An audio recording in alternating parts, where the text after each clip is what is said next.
கர்த்தருடைய பரிசுத்தமான நாமம் மகிமைப்படுவதாக.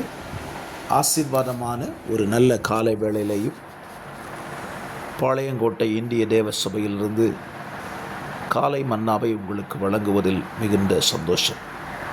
இந்த நாள் ஜூலை மாதம் 11ஆம் தேதி வெள்ளிக்கிழமை காலை வேளை. இந்த காலை தியானத்திற்காக யோசுவாவின் புஸ்தகம் 1ஆம் அதிகாரத்தை தியானத்திற்கு நாம் எடுத்துக்கொள்ளுகிறோம். இந்த அதிகாரம் 18 வசனங்களை உள்ளடக்கின ஒரு அதிகாரம். இந்த அதிகாரத்தில்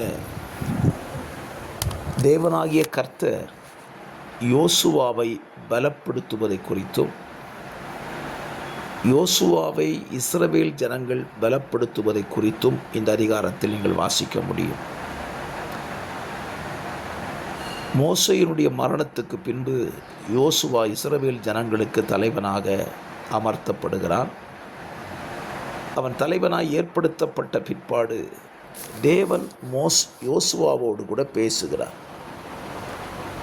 அவனுக்கு சில வாக்கு தத்தங்களை கொடுக்கிறார், அவனை பலப்படுத்துகிறார்.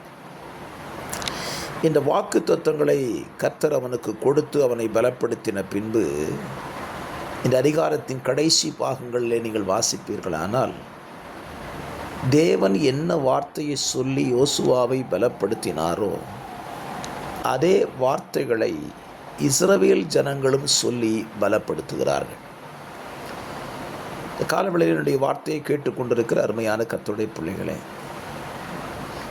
நாம் ஒருவருக்கு ஒருவர் செய்ய வேண்டிய ஒரு காரியத்தை இன்றைக்கு காலையில் உங்களுக்கு சொல்ல விரும்புகிறேன். எப்பொழுதுமே நாம் தேவ சமூகத்துக்கு நாம் போகும்போது தேவன் நம்மை பலப்படுத்துகிறார்.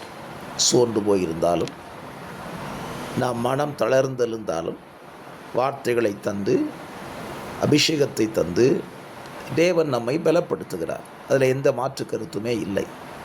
ஆனால் தேவன் நம்மை பலப்படுத்தி தேவ சமூகத்தில் நிலைநிறுத்தும் பொழுது நம்மை சோர்ந்து போக பண்ணுகிறது யார் என்றால் நம்மோடு கூட இருக்கிற தேவ பிள்ளைகள், தேவ ஊழியர்கள், தேவனுடைய ஜனங்கள் சோர்ந்து போக பண்ணிவிடுகிறார்கள். காரணம்,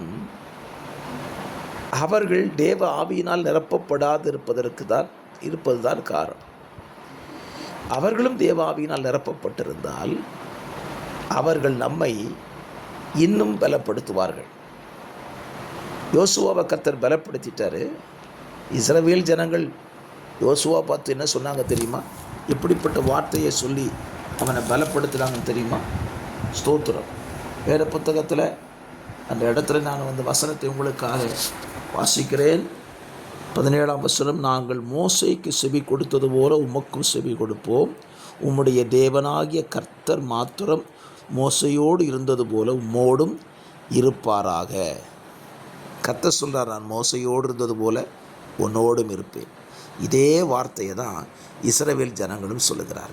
இந்த காலவெளியில் நான் சொல்லுவேன், தேவன் உங்களை பலப்படுத்துகிறது போல உங்களோடு கூட இருக்கிற உங்களுடைய உடன் விசுவாசிகள், உங்கள் ஊழியர்களை நீங்களும் திடப்படுத்தும்படியான வார்த்தைகளை சொல்லுங்கள்.